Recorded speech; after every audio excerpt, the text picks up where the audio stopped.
কাতলা মাছ আমরা নানাভাবেই রান্না করে থাকি, কিন্তু আজকে আমি কাতলা মাছের টক মিষ্টি ঝোল করে দেখাচ্ছি। অতিথি আসলে ঝটপট আপনি এটা রান্না করে খাইয়ে দিতে পারবেন। এর জন্যে প্রথমে আমার লাগবে দইকে ভালো করে ফেটিয়ে এর মধ্যে প্রথমে দিয়ে দেবো একটু হলুদ, শুকনো লঙ্কা গুঁড়ো, তেজপাতা আর কাঁচা লঙ্কা দিয়ে এটাকে ভালো করে ফেটিয়ে আমি রেখে দেব। এরপর কড়াইয়ে বসিয়ে মাছগুলো আগে ভেজে নেব। মাছগুলো এখানে আমি হালকা লাল করে ভেজে নিয়েছি। মাছগুলো যতক্ষণে ভাজা হচ্ছে ততক্ষণে আমি একটু আদা রসুনের পেস্ট করে নেব। প্রায় 2 চামচের মতন আদা রসুনের পেস্ট করে নিচ্ছি। তার সঙ্গে একটা বড় পেঁয়াজ কুচি করে কেটে নিলাম। মাছ লাল করে ভাজা হয়ে গেছে। এবার মাছগুলোকে তুলে নিয়ে এই কড়াই তেলের মধ্যে আমি গোটা গরম মশলা ফোড়নে দিয়ে দেবো।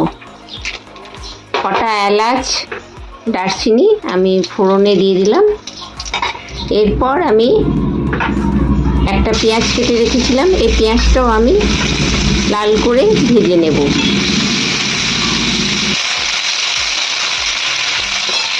পেঁয়াজ ভাজা হয়ে গেলেই এর মধ্যে আমি বেশ কিছুটা কিশমিশ দিয়ে দিলাম। এবার পেঁয়াজের সঙ্গে কিশমিশটা কিছুক্ষণ ভেজে নেব।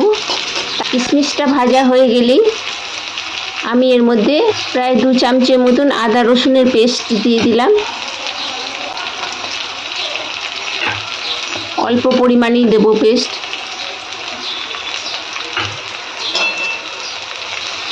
এটা আবার কিছুক্ষণ এর মধ্যে ভেজে নেব। ভাজা হয়ে গেলেই আমি এর মধ্যে ওই টক দই যে গুলে রেখেছিলাম ওইটা এবারে আমি ঢেলে দেবো। এবার ভালো করে মিশিয়ে এটাকে কিছুক্ষণ ভেজে নেব, যতক্ষণ না এর মধ্যে তেল ছেড়ে দেবে।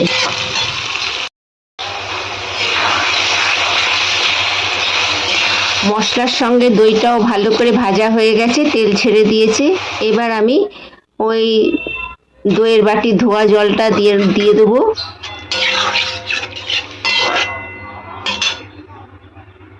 এরপর পরিমাণ মতো আমি একটু নুন দিয়ে দেব আর মিষ্টি দিয়ে দেবো এর মধ্যে।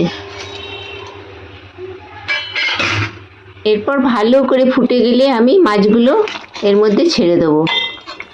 এটা ফুটে এসছে, এবার আমি এক এক করে মাছগুলো এবার ছেড়ে দেবো। প্রায় 10 মিনিট ফুটিয়ে নিলেই তৈরি হয়ে যাবে আমার টক মিষ্টি কাতলা ঝোল। যেমনি এই রান্নাটা চটজলদি হয়, খেতেও অতটাই চমৎকার।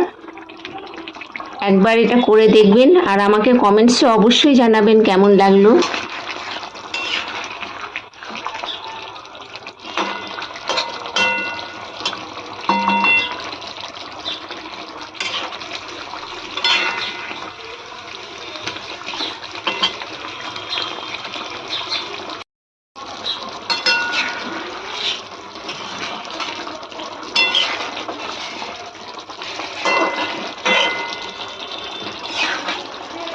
এটা গরম ভাত, পোলাও, ফ্রাইড রাইস যে কোনো জিনিস দিয়ে আপনি পরিবেশন করতে পারবেন।